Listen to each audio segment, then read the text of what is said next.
Selamat pagi saudara yang dikasihi Tuhan. Sebelum kita mengawali aktivitas kita pada hari ini, kita ingin disapa oleh firman Tuhan lewat firman kehidupan.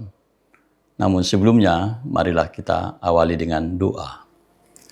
Bapa Surgawi, kami bersyukur Tuhan atas hari yang baru yang Kau beri kepada kami, dan kami ingin disapa oleh firman-Mu sebagai kekuatan bagi kami untuk menyinari seluruh langkah dan aktivitas kami sepanjang hari ini. Dalam nama Tuhan Yesus kami berdoa. Amin. Ibu Bapa dan saudara-saudara terkasih, firman Tuhan yang menjadi dasar perenungan kita mengawali seluruh aktivitas kita pada hari ini tertulis dalam 2 Tawarikh 7 ayat 14.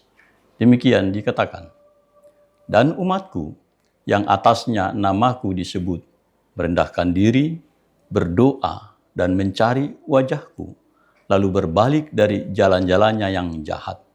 Maka aku akan mendengar dari surga dan mengampuni dosa mereka serta memulihkan negeri mereka." Demikian firman Tuhan. Saudara yang dikasihi oleh Tuhan, bisakah kita membayangkan bagaimana kita memadukan perasaan antara sukacita dan kesedihan, antara perayaan syukur dan penyesalan atas dosa dalam satu momen atau peristiwa? Perayaan syukur lazimnya adalah kegembiraan, dan di dalamnya ada kegirangan yang kadang bahkan mengangkat perasaan kita hingga mengalami overwhelming, luapan emosional, exciting, dan kadang disertai dengan tarian dan tempik sorak. Dan kalau di tengah suasana itu kita harus menangisi dan menyesali dosa, tunduk dan merendahkan hati di hadapan Tuhan, rasanya akan campur aduk dan kita terbatas untuk mengontrol dan membagi perasaan kita. Namun ternyata demikianlah yang terjadi dengan umat Allah yang bersukacita pada saat pentahbisan bait suci yang didirikan oleh Raja Salomo.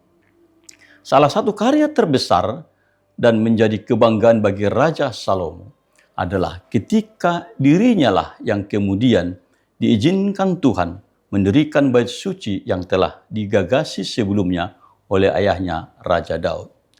Raja beserta umat sama-sama bangga bahwa mereka akan mendedikasikan bait Allah, tempat di mana mereka akan beribadah dan memuji Allah.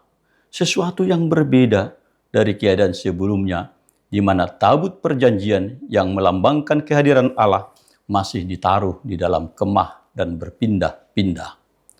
Dalam momen sukacita itu, ternyata Allah mengingatkan dan memerintahkan sesuatu yang mungkin luput dari kesadaran raja dan umat, bahwa semua yang mereka lakukan dan rayakan tidak terjadi begitu saja.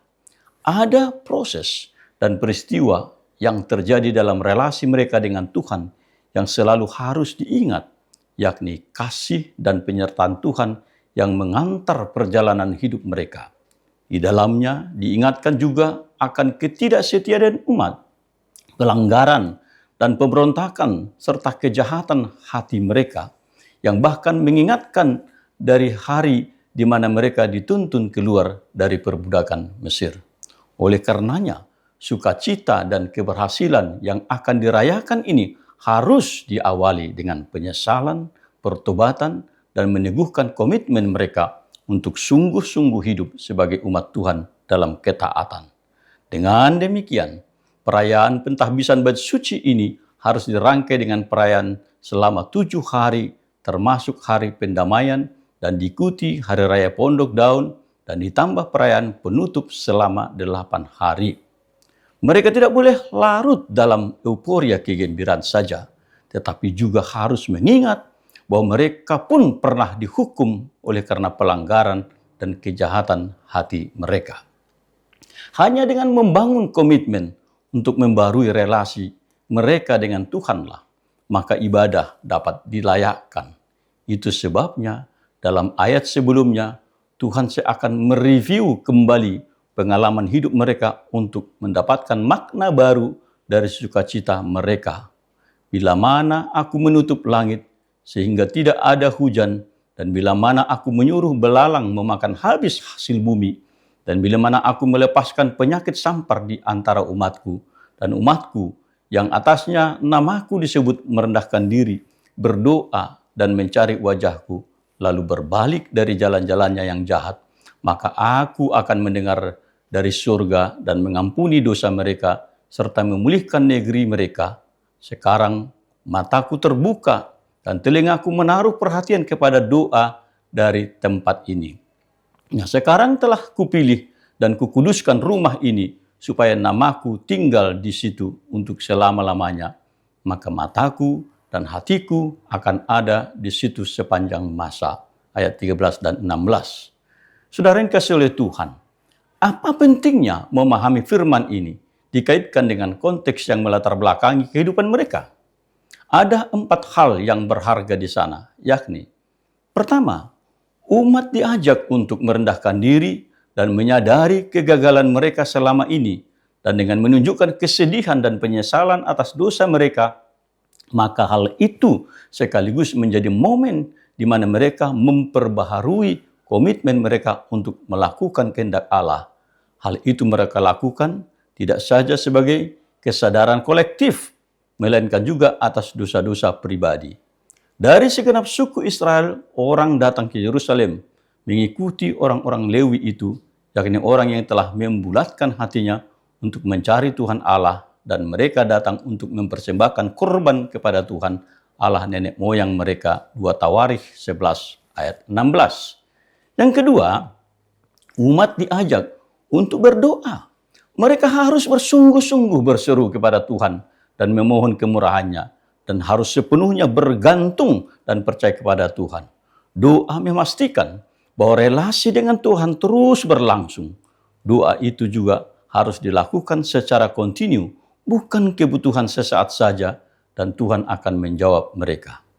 Ketiga, ibu bapak dan saudara, mereka diajak untuk mencari wajah Tuhan dan dengan tekun berbalik kepada Allah dengan segenap hati, dan merindukan selalu kehadirannya, bukan sekedar untuk luput dari kemalangan, melainkan karena sungguh-sungguh ingin mengalami kehadiran Allah.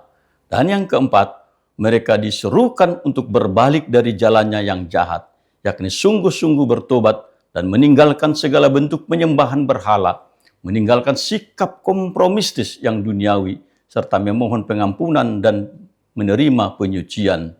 Tuhan telah memperingatkan kepada orang Israel dan kepada orang Yehuda dengan perantaraan semua nabi dan semua tukang tilik. Berbaliklah kamu daripada jalan-jalanmu yang jahat itu, dan tetaplah ikuti segala perintah dan ketetapanku sesuai dengan segala undang-undang yang telah kuperintahkan kepada nenek moyangmu dan yang telah kusampaikan kepada mereka dengan perantaraan hamba-hambaku para nabi. 2 Raja-Raja 17 ayat 13.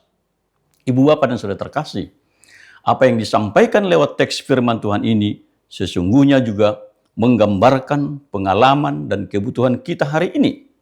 Kalau kita mengaitkan dengan ibadah yang kita lakukan setiap minggu, bukankah hari Minggu itu adalah hari sukacita dari Tuhan?